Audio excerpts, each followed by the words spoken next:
guys, another video. آپ لوگوں نے تو طالبان کے بارے میں بہت سنا ہے کہ طالبان میں افغانستان میں آ گئے، طالبان نے افغانستان پر قبضہ کیا اور یہ کیا وہ کیا، لیکن کیا آپ لوگوں کو پتہ ہے کہ طالبان کون ہے؟ یہ لوگ کہاں سے آئے؟ یہ لوگ کیسے بنے؟ ان لوگوں کی تاریخ کیا ہے؟ اور یہ لوگ دراصل ہے کون؟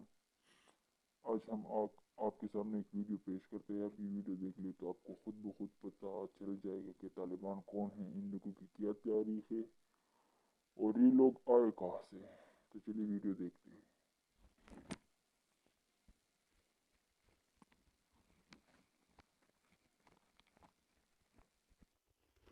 یہ طالبان کون ہیں؟ کہاں سے آ گئے ہیں؟ کوئی 30 سال پہلے تو ان کا کوئی تذکرہ نہیں تھا۔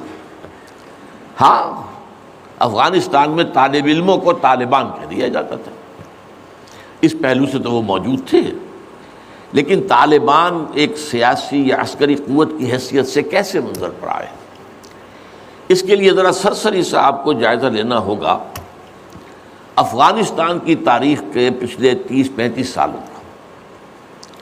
افغانستان میں آپ کو معلوم ہے کئی سو سال سے ایک بادشاہی نظام چل رہا تھا، اور اکثر و بیشتر بڑا اطمینان کے ساتھ چل رہا تھا، امن کے ساتھ چل رہا تھا۔ اگرچہ افغانستان کے جو دیہی علاقے تھے ان میں رہنے والوں کی جو اکثریت، عظیم اکثریت ہے، وہ بڑی شدید مذہبی انداز کی تھی۔ نماز، روزہ اور اس پردہ، حجاب، یہ ان کے کلچر میں شامل ہے۔ یوں سمجھیے کہ یہ مذہب ہونے کا پہلو بعد میں آتا ہے، ان کے کلچر کا جز ہے۔ لیکن یہ ہے کہ جو بڑے شہر تھے، خاص طور پر کابل، وہ پوری طرح ویسٹرنائز ہو چکا تھا بادشاہ کے نظام کے تحت۔ جب شاہ ظاہر شاہ آئے تھے ایک دفعہ پاکستان، ان کے ساتھ ان کی بیگم بھی تھی ملکہ، اور وہ اسکرٹ پہنے ہوئے تھی، ٹانگیں ان کی ننگی تھی، تو لوگ بڑے حیران ہوئے تھے، افغانستان، افغان بادشاہ کی بیگم جو ہے، افغان ملکہ اس لباس میں۔ لیکن واقعہ یہی ہے کہ کابل جو ہے پورے طور پر ویسٹرنائز تھا، اکثر و بیشتر وہاں بھی جو لوگ نچلے طبقات میں تھے ان کے اندر ظاہر بات ہے کہ مذہب کا وہ جو کلچر ہے ان کا وہ موجود تھا۔ اس کیفیت میں ایک سڈن چینج آئی جب سردار داؤد خان نے تختہ الٹا ظاہر شاہ کا، اور ان کی لیننگز جو ہیں، رجحان جو ہیں، وہ روس کی طرف زیادہ تھے، لیکن یہ کہ وہ کوئی خالص نظریاتی کمیونسٹ نہیں تھے۔ اس کے بعد آپ کو یاد ہوگا یکے بعد دیگرے کئی قتل ہوئے۔ سردار داؤد کو کسی نے قتل کیا، پھر اس کو کسی اور نے قتل کیا، پھر کسی اور نے قتل کیا، اور اس کے بعد آخر میں کیا ہوا کہ روسی فوجیں اور کرمل جو تھا اس کے ساتھ روسی فوجیں آ گئی۔ تو یہ جو ایک تبدیلی ہوئی ہے، اس کے خلاف جو ہے اسلامی قوتوں کی طرف سے ریزنٹمنٹ آئی، اس لیے کہ اگرچہ ان تبدیلیوں کے دوران کمیونزم جو ہے وہ کم سے کم جو شہری علاقے تھے افغانستان کے، اس میں مضبوط قدم جما چکا تھا۔ پارٹیاں دو تھیں، پرچم اور خلق، لیکن ان دونوں کے درمیان فرق وہی تھا جو رشین ریولوشن میں مونشوکس اور بولشوکس کا تھا۔ پارٹیاں دو لیکن نظریہ ایک، کمیونزم ایک، قیادتیں دو جدا، دو پارٹیاں۔ اسی طریقے سے ان کی پارٹیاں دو تھیں، آپس میں ان کا جو ہے پاور سٹرگل بھی جاری تھی، لیکن کمیونزم کے اوپر وہ بالکل جو ہے پورے متفق تھے۔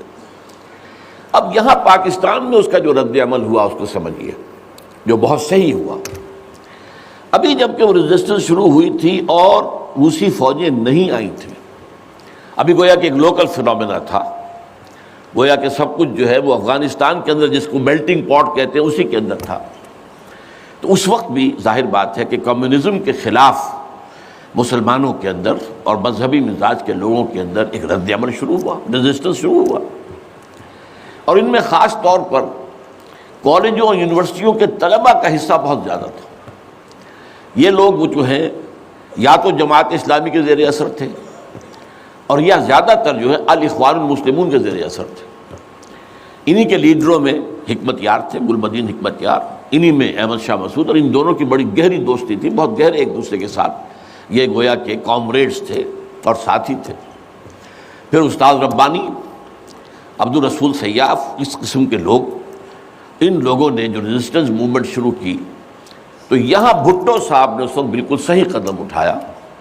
ان میں سے بعض لوگوں کو دعوت دی، وہ آئے، دارالحکومت میں بھٹو صاحب کے مہمان رہے، ان کی پیٹھ تھپ کی کہ ٹھیک ہے کرو کوشش، اور یقیناً کچھ نہ کچھ جو ہے انہیں مدد بھی دی ہوگی، لیکن یہ کہ اس کے بارے میں مجھے معلوم کچھ نہیں ہے۔ اندازہ ہے کہ جب بلایا ہے، پیٹھ تھپکی ہے، اس لیے کہ ظاہر بات ہے ان کو معلوم تھا یہ کہ اگر جو ہے یہاں پر کمیونزم آ گیا اور خاص طور پر روس اگر قابض ہو گیا تو پھر اس کا اگلا قدم پاکستان ہے۔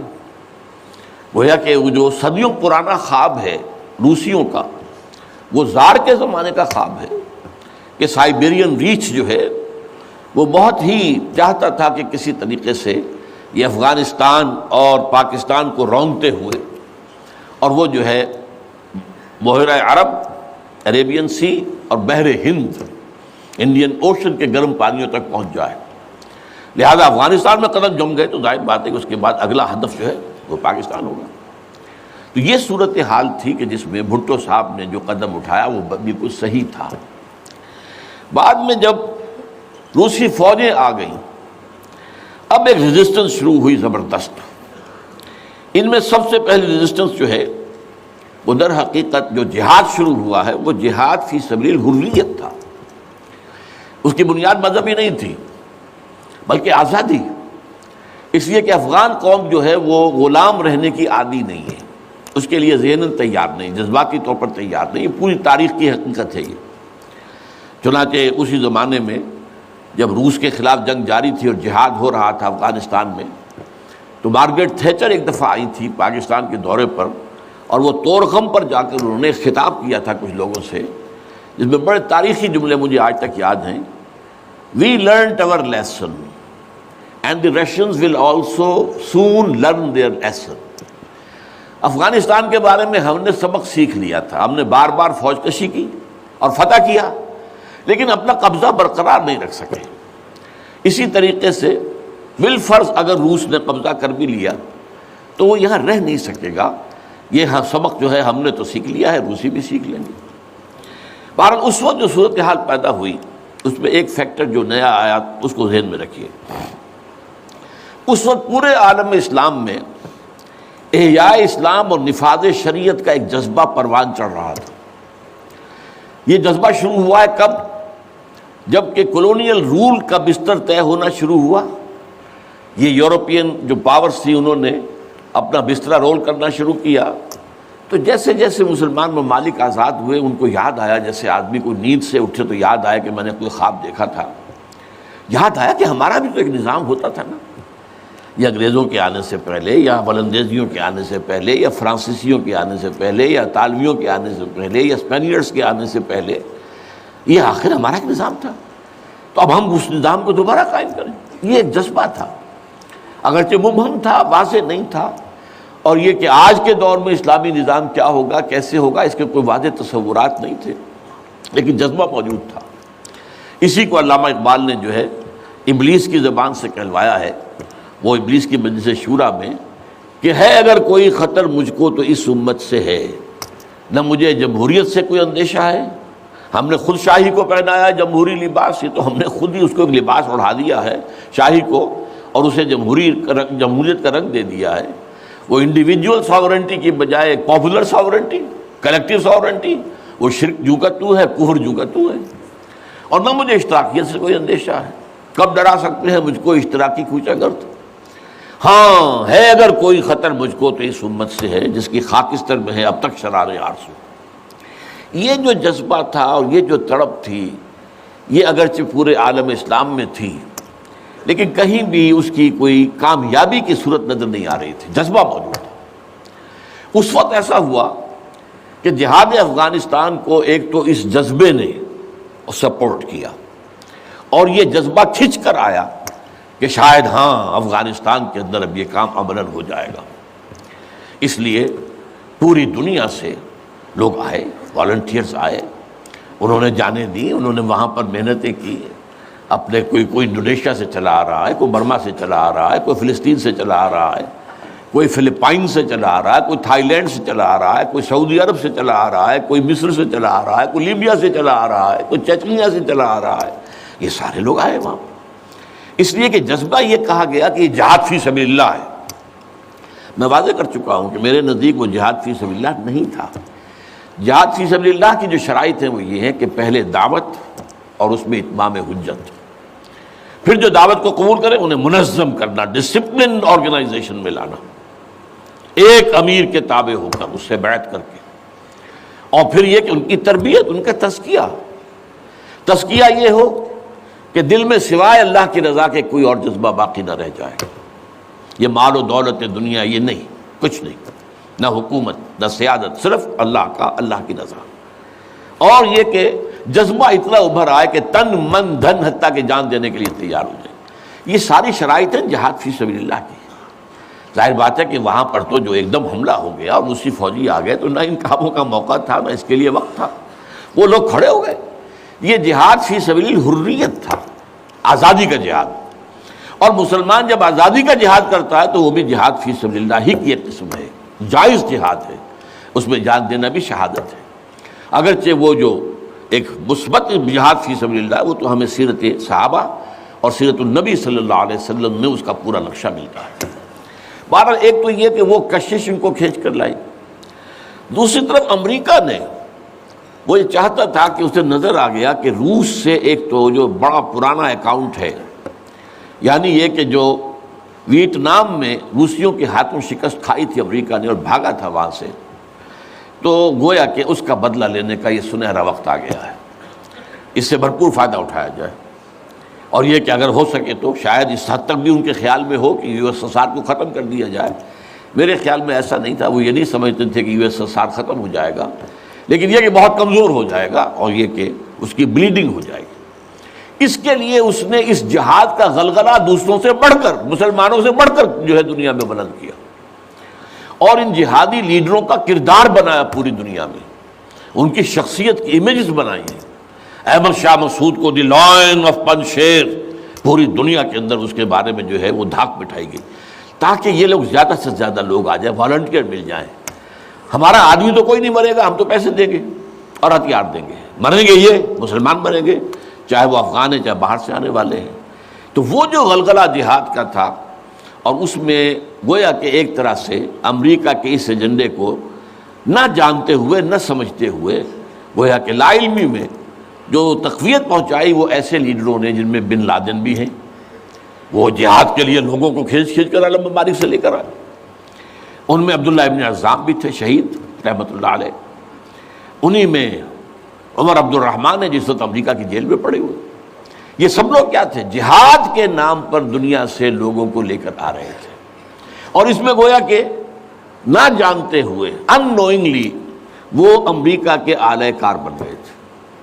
بہرحال اس میں نتیجہ جو نکلا، مجاہدین جب مجاہدین کو فتح ہو گئی، ظاہر بات ہے اس میں دونوں فیکٹرز ان میں رکھیے، صرف مجاہدین کی سرفروشی اور جاں فشانی نہیں، امریکہ کے ہتھیار نے یقیناً اس میں ایک بڑا ڈیسائسو رول پلے کیا، خصوصاً تازہ ترین ہتھیار اسٹنگر میزائل جسے دنیا جانتی نہیں تھی وہ دے دیا، اور اصل میں جو روسی فوج جو ہے دل برداشتہ ہو کر بھاگی ہے اس میں اسٹنگر میزائل کا بہت بڑا دخل تھا، کیونکہ ان کا سب سے بڑا ہتھیار تھا جو وہ گن شپ ہیلی کاپٹرز لے کر آتے تھے، اور وہ ظاہر بات ہے جہاں پہاڑوں کے اوپر بھی مورچے لگائے ہوئے تھے وہاں ظاہر بات ہے ٹینک تو نہیں پہنچ سکتے تھے، کوئی اور بمباری وہاں کرنا مشکل تھی، تو یہ گن شپ بڑے جہازوں سے بہت نیچے آ کر بمباری بھی ممکن نہیں تھی، تو گن شپ ہیلی کاپٹر سے جو بمباری وہ کرتے تھے، فائرنگ کرتے تھے، وہ ان کا سب سے بڑا ہتھیار تھا، اور اس کو بالکل ختم کر کے رکھ دیا اسٹنگر میزائل نے، کہ میزائل آپ نے داغا ہے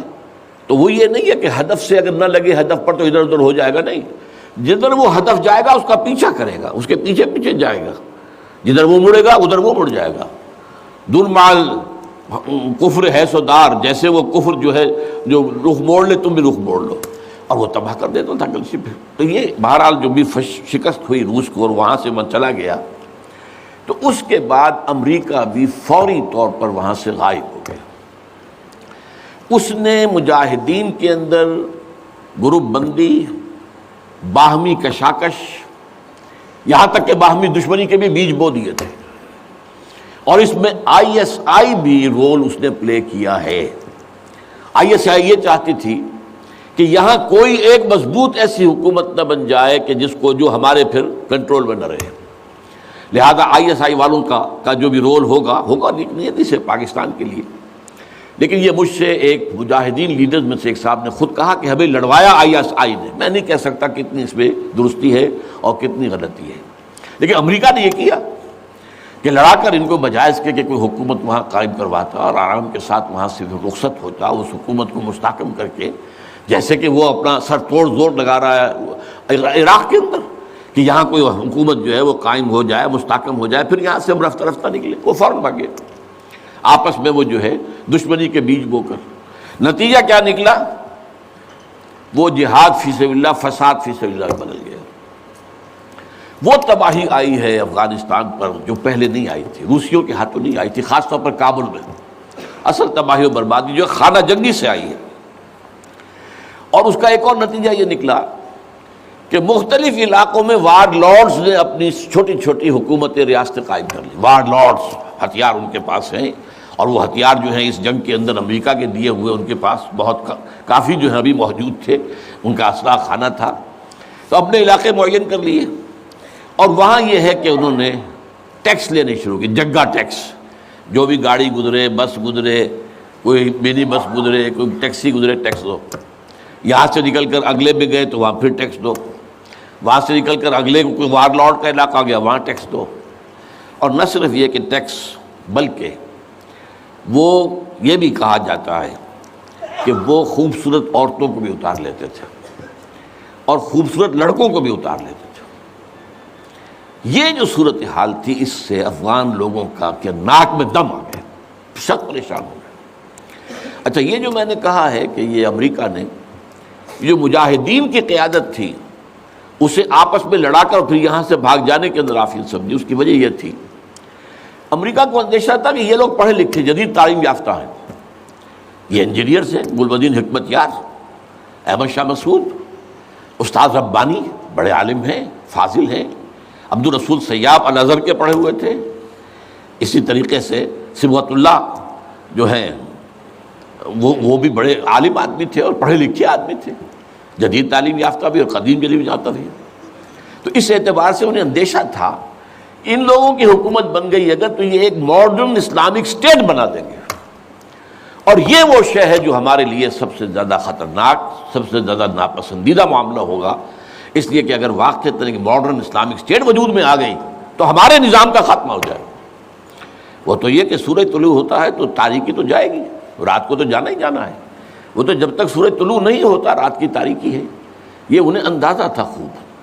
بہرحال اس لیے انہوں نے خاص طور پر ان کو آپس میں لڑایا بھی. اس کے بعد یہ ہے کہ جب افغانستان کے لوگوں کے ناک میں دم آ گیا تو اب یہ ایک مرد مجاہد ملا عمر کھڑا ہوا. وہ کوئی بڑا عالم دین نہیں، بلکہ پوری طرح جو ہے وہ تعلیم یافتہ بھی نہیں ہے عربی مدارس وغیرہ سے. اور ان کے ساتھ عربی مدارس کے طلباء، طالبان، وہ کچھ کھڑے ہو گئے، کمر کس لی کہ اب یہاں کسی طرح امن قائم کیا جائے. یہ پکار ایسی تھی کہ جو گویا کہ افغانوں کے دل کی پکار تھی. تنگ آئے ہوئے تھے ان وار لارڈ سے اور ان کے مظالم سے اور ان کے استحصال سے.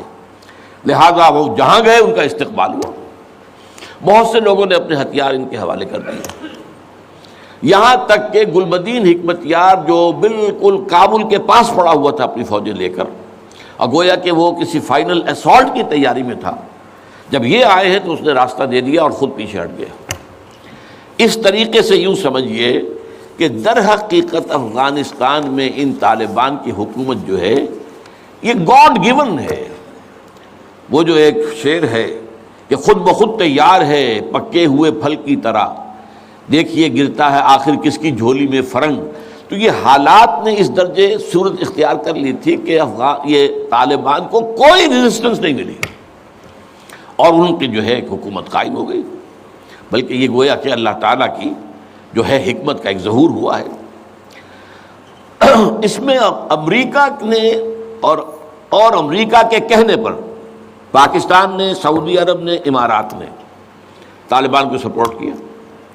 بے نظیر کی حکومت تھی، کہاں بے نظیر جیسے سیکولر ذہن کی اور آزاد خیال قسم کی عورت، کہاں طالبان مولوی ملاٹے ان کے خیال کے مطابق. سعودی عرب نے امریکہ کے حکم سے مدد دی، امارات نے مدد دی، پاکستان نے تسلیم کر لیا سعودی عرب نے تسلیم کر لیا اور امارات نے تسلیم کر لیا، ان کی جو ہے ایمبیسڈرس وہ آ کر یہاں بیٹھ گئے۔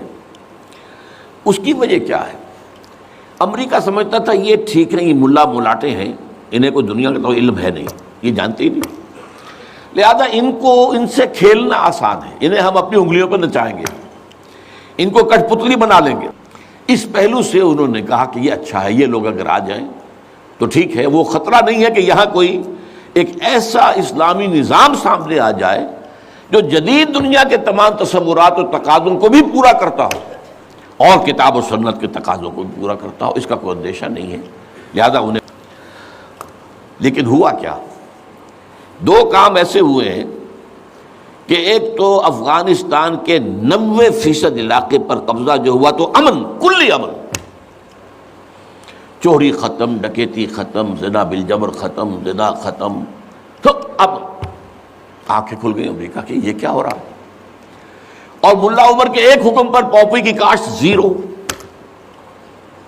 اب یہ ہے کہ کفر کے ایوانوں میں پوری دنیا میں خطرے کی گھنٹیاں بجیں۔ یہ معاملہ کیا ہے؟ نارضت عشق کے خونی جگرے پیدا شد، حسن لرزید کے صاحب نظرے پیدا شد۔ یہ تو ہم جس سے ڈر رہے تھے، جس کا ہمیں خوف تھا، جس کا ہمیں اندیشہ تھا، وہ تو حقیقت سامنے آ رہی ہے۔ ابھی تو پورا نظام کی کوئی بات نہیں ہے، ابھی تو انہوں نے چند سزائیں نافذ کی ہیں، اس سے زیادہ تو ابھی ان کا کانسیپٹ بھی کوئی نظر نہیں آیا۔ ہم خود جب گئے ہیں وہاں پر، میں ایک وفد لے کر گیا ہوں، تو نہ ان کے ذہن میں کوئی سیاسی نظام کا کوئی واضح تصور تھا، نہ میں نے ان سے پوچھا آپ کی کوئی پارلیمنٹ مجلس شورا مجلس سے ملی کہ نہیں کوئی نہیں ہے، نہ کوئی معاشی نظام کا ان کے سامنے نقشہ تھا۔ میں نے پوچھا کہ آپ کے یہاں بینک ہیں کہ نہیں ہے، میں نے کہا آپ اپنا پیسہ کہاں رکھتے ہیں؟ ہمارے پاس پیسہ ہے ہی نہیں۔ مطلب یہ کہ یہ کوئی نظام کی بات تھی نہیں، لیکن یہ کہ چوری کا ہاتھ کاٹنا، زنا کی سزا دینا، رجم کرنا، قتل کے بدلے قتل علی الاعلان میدان کے اندر، اور سر جو ہے قلم کرنا یا سینے کے اندر۔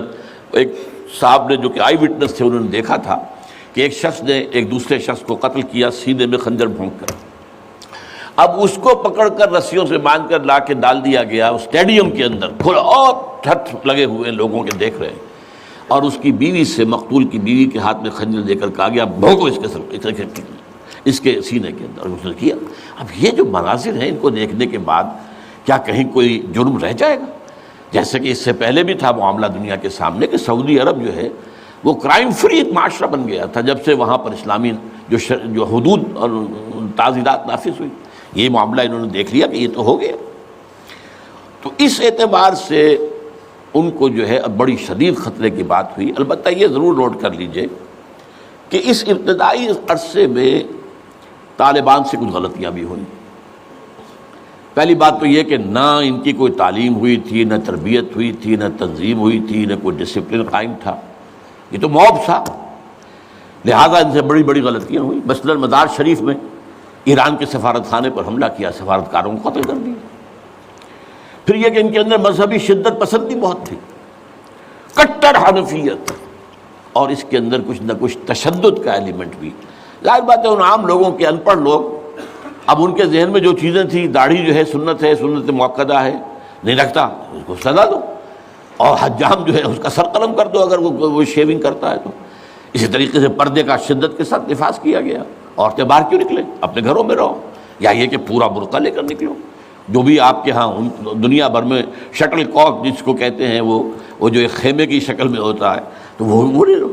تو اس حوالے سے تشدد پسندی بھی ہوئی ہے، اور کچھ غلطیاں بھی ہوئی ہیں، کچھ زیادتیاں بھی ہوئی ہیں، اور کچھ انتہائی تنگ نظر مذہبیت بھی ہوا۔ یہ حقائق ہیں جو ہمیں ماننے پڑیں گے۔ اب جب پوری دنیا کے اندر یہ ایک خطرے کی گھنٹیاں بج گئیں عالم کفر کے اندر کہ نارضت عشق کہ خونی جگر پیدا شد، وہ تو آ گیا، خونی جگر رکھنے والا وہ تو سامنے آ گیا، وہ خطرہ جس سے ہم ڈر رہے تھے، کہاں رہے تھے۔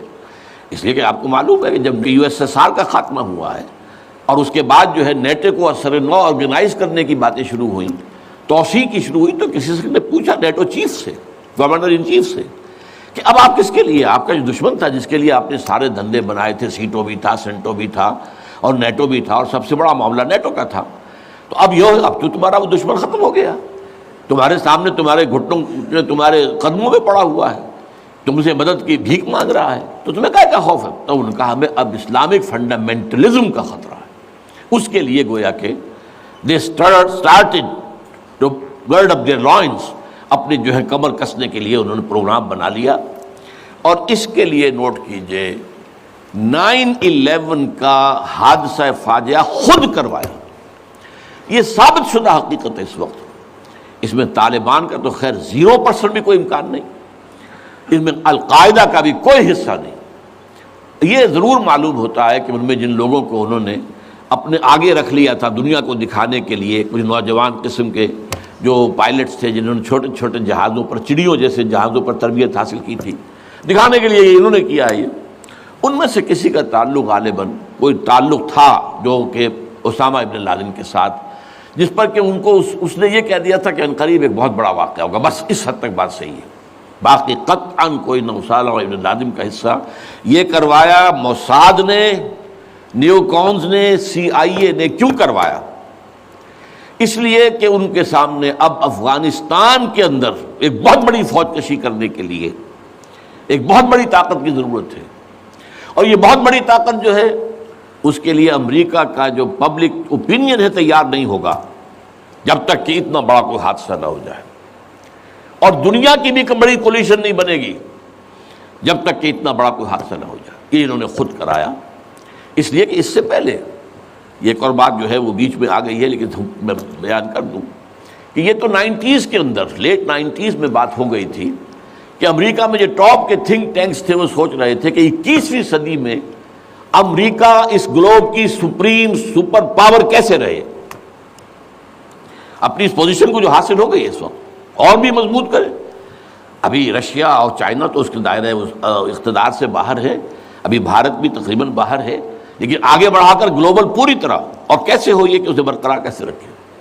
تو اس پر ان کے تھنک ٹینکس تھے اور اسی پر ان کا ایک مقالہ شائع ہوا تھا، امریکہ نیڈز اے پرل ہاربر. امریکہ کو ایک پرل ہاربر جیسے واقعے کی ضرورت ہے. اب یہ تاریخی بات سمجھ لیجئے، امریکہ دوسری عالمگیر جنگ تک، سیکنڈ ورلڈ وار تک انٹرنیشنل معاملات میں کبھی آیا ہی نہیں تھا. وہ تو بڑے آرام سے تھا دو اوشنز کے درمیان، ادھر اٹلانٹک ہے ادھر پیسیفک ہے. ظاہر بات ہے کہ ان قریب کوئی دشمن ہے ہی نہیں، لہذا اسے تو اپنا معیار زندگی بہتر بناؤ، اپنے حالات بہتر بناؤ، اپنے انوائرمنٹس بہتر بناؤ، اپنا یہ کرو اپنا وہ کرو بس. سیکنڈ ورلڈ وار میں بڑی شدید ضرورت پیدا ہوئی الائز کو، جب جرمنی اور جاپان جو ہے بھرکس نکال رہے تھے کہ کسی طرح امریکہ کو آمادہ کیا جائے. چرچل بھی گیا، اس نے بھی خوشامدیں کی، یہ بھی کہا جان لو اگر ہم ختم ہو گئے تو نیکسٹ باری تمہاری ہوگی، پھر یہ نازی جو ہے تمہیں چھوڑیں گے نہیں. پھر بھی وہاں کی پبلک اوپینین جو ہے موبلائز ہونے کو تیار نہیں تھی. اب اس کے اوپر ایک کام یہ ہو گیا، جاپانیوں نے بہت بڑا بلنڈر کیا. پرل ہاربر پر ایک بہت دور دراز کی وہ بندرگاہ تھی جہاں امریکہ کا ایک بہت بڑا جو نیوی کا بیس تھا، اچانک اس پر حملہ کیا. بے شمار ان کے جہاز جو ہے غرق کر دیے، بے شمار لوگ مارے گئے اور بے شمار لوگ جو ہیں وہ زخمی ہوئے یا یہ کہ معذور ہوئے. اس پر غصہ چڑھا ہے امریکہ کو اور وہ سویا ہوا شیر جاگا ہے، اور اس پر پھر وہ سیکنڈ ورلڈ وار میں آیا میدان میں. اور ظاہر بات ہے کہ جرمنی کو شکست اسی نے دی ہے، اور یہ ہے کہ اسی کی فوجیں تھی کہ جو اتنی ہیں نارمنڈی کے ساحل کے اوپر، اور اس کے بعد جو ہے پاسا پلٹا جنگ کا. تو اس اعتبار سے یہ خیال کیا گیا کہ کوئی نہ کوئی پرل ہاربر جیسا حادثہ اگر نہیں ہوگا تو امریکن پبلک اوپینین نہیں کھڑی ہوگی، نہ وہ خرچ جو ہے وہ اس کے لیے منظوری دینے کو تیار ہوں گے. آخر billions and billions and billions کا معاملہ ہوتا ہے، یہ کوئی ملینز کا تو نہیں ہوتا.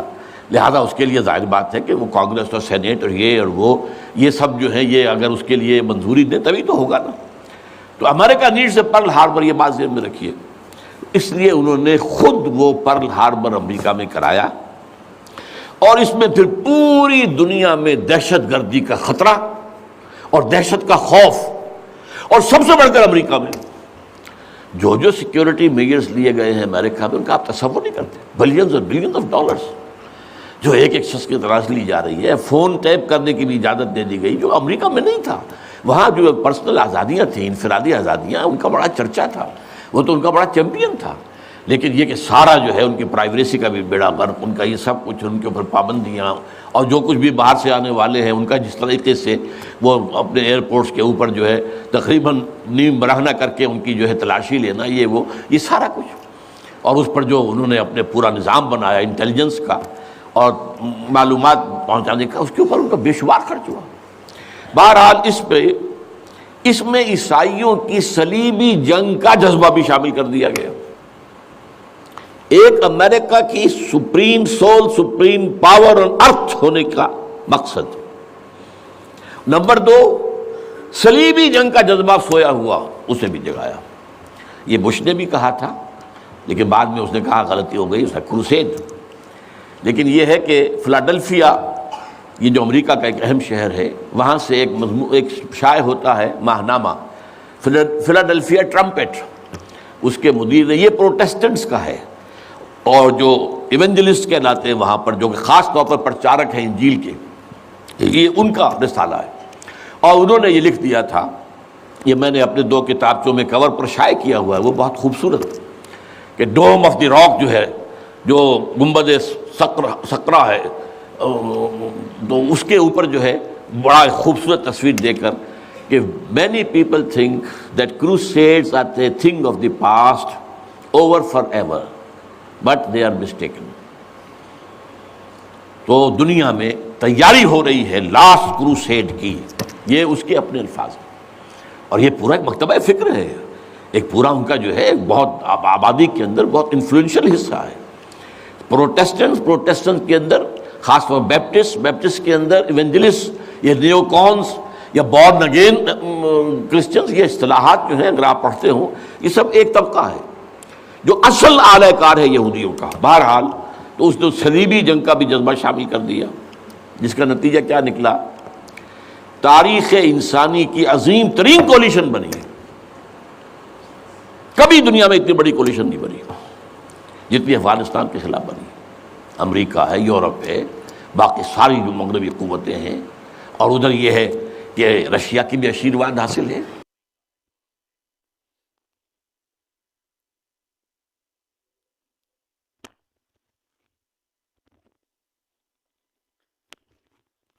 طالبان کی پوری ہسٹری، کہ طالبان کیسے بنے، یہ لوگ کون تھے، کہاں سے آئے، امریکہ نے کس طرح ان لوگوں کو پہلے سپورٹ کیا، اور پھر جب امریکہ کو ان لوگوں سے خطرہ محسوس ہوا تو کس طرح پھر امریکہ نے 9/11 کا جو واقعہ ہے وہ کیا، اور پھر اس کا سارا ملبہ طالبان پہ ڈال دیا۔ تو یہ تھی ساری ہسٹری۔ امید کرتا ہوں کہ اس ویڈیو سے آپ لوگوں کو بہت انفارمیشن ملی ہوگی۔